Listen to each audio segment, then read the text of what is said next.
안녕하세요. 목허리 협착증을 수술 없이 재활치료하는 목허리 한방병원 김동혁 원장입니다. 척추관 협착증은 5년, 10년 이렇게 장기간에 걸쳐서 증상이 천천히 악화되는 경향이 강한 질환입니다. 그래서 병의 진행을 막아 증상을 악화시키지 않는 것이 매우 중요합니다. 그래서 오늘 영상에서는 척추관 협착증의 진행을 막는 10가지 방법에 대해 알려드릴 텐데요. 오늘 영상은 몇 걸음 걷기도 어려운 고령의 말기 협착증 환자를 대상으로 만든 내용이지만 경증 환자나 젊은 환자들도 충분히 참고할 만한 내용이니까 꼭 끝까지 보시고 생활에 응용하시길 바랍니다.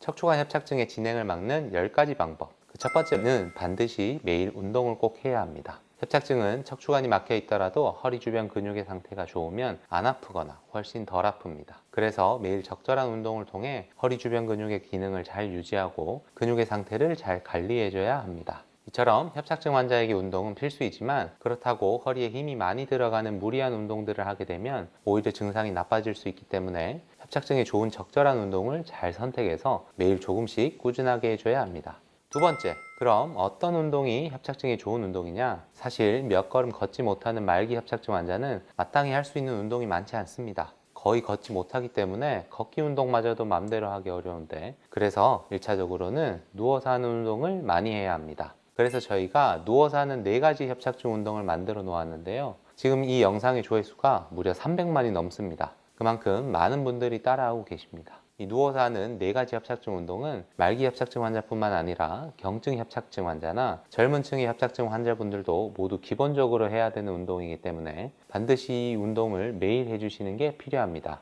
이와 함께 협착증 환자는 걸으면 다리가 저린 증상이 제일 중요하기 때문에 걷기 운동을 통해 통증 없이 걷는 거리를 늘려줘야 하는데요. 이 통증 없이 걷는 거리를 늘리려면 제일 중요한 게 아픈 걸 참고 걷지 않는 것입니다. 통증을 참고 걸으면 증상이 더 악화됩니다. 안 아픈 한도 내에서 걷고 쉬고를 반복하면서 걸을 수 있는 거리를 조금씩 늘려야 합니다. 더 구체적인 협착증 걷기 운동 방법은 저희가 올려놓은 다른 영상을 자세히 보시길 바랍니다. 세 번째, 하루 3번 이상 허리에 따뜻하게 온찜질을 해주면 좋습니다. 평소 핫팩 등을 이용해 허리에 따뜻하게 온찜질을 해주면 굳어있고 뭉친 근육을 풀어주어 증상을 완화하는 데 도움이 됩니다. 따라서 아침, 점심, 저녁 시간 날 때마다 온찜질을 해주는 것이 좋습니다. 이와 비슷한 맥락으로 협착증 환자는 몸을 차게 만드는 것이 좋지 않은데 몸이 추우면 허리 주변 근육이 경직되고 수축되기 때문입니다. 그래서 협착증 환자분들이 추운 겨울에 증상이 더 심해진다고 느끼는 것입니다. 때문에 항상 몸을 따뜻하게 해주고 시간 날 때마다 온찜질을 해서 허리 근육을 풀어주는 것이 중요합니다.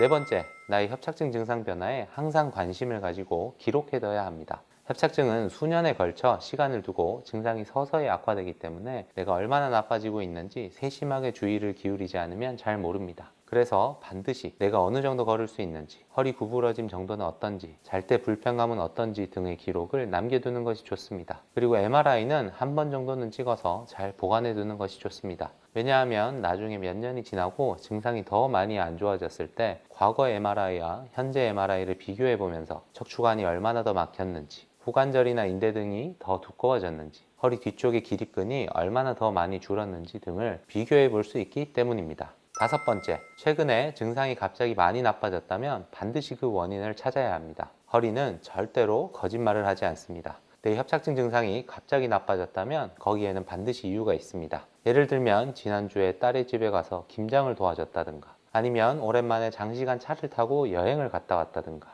무거운 물건을 들었다든가 등 반드시 무슨 일이 있었을 겁니다. 그래서 어느 날 협착증 증상이 갑자기 나빠졌다면 증상이 악화될 만한 무슨 특별한 일이 있었는지 잘 생각해보고 그런 원인들을 꼭 찾아서 가능하면 그 일들을 피하는 게 좋습니다. 여섯 번째, 일상생활에서 협착증이 안 좋은 생활 습관을 무조건 고쳐야 합니다. 예를 들어 방바닥에 앉는 습관이 있다든가, 움직이지 않고 한 자세로 오래 앉아 있는 걸 자주 한다든가, 물건을 들 때 무릎이 아닌 허리를 구부리고 든다든가, 쪼그리고 앉아서 일을 하는 등 협착증에 안 좋은 생활 습관이 있다면 이걸 반드시 고쳐야 합니다. 일곱 번째, 무리한 활동 후 증상이 심해졌다면 며칠 동안 완전히 푹 쉬어서 회복해야 합니다. 무슨 이유에서든 무리한 활동을 하고 나서 갑자기 협착증 증상이 심해졌다면 반드시 며칠 동안 완전히 쉬어줘야 합니다. 그래서 증상이 악화되기 이전 상태로 증상을 회복시켜야 합니다. 간혹 아플 때 운동을 하면 좋아질 거라고 생각하는 분들이 있는데 천만의 말씀입니다. 이럴 때 운동을 하면 증상이 더 나빠집니다. 그런데 만약 며칠 동안 푹 쉬어도 증상이 악화되기 이전의 상태로 돌아가지 않는다면 치료를 받는 것이 좋습니다.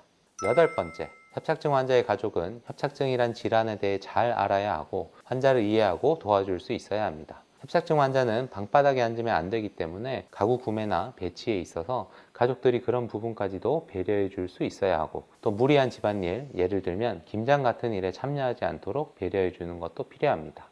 그리고 협착증 환자는 장시간 차를 타고 가는 장거리 여행도 증상 악화의 요인이 될 수 있으므로 이런 부분에 대한 가족들의 이해와 협조도 필요합니다. 이렇듯 협착증 환자는 일상생활에서 배려가 필요한 부분들이 굉장히 많기 때문에 가족들이 협착증이라는 질환에 대해 잘 알고 환자를 이해하고 배려해줘야 합니다. 특히 아내분이 협착증이라면 남편분이 이 병에 대해서 잘 이해하고 허리에 무리가 되는 집안일들을 무리하게 하지 않도록 배려해 주는 것이 증상 악화를 막는 데 있어 굉장히 중요합니다.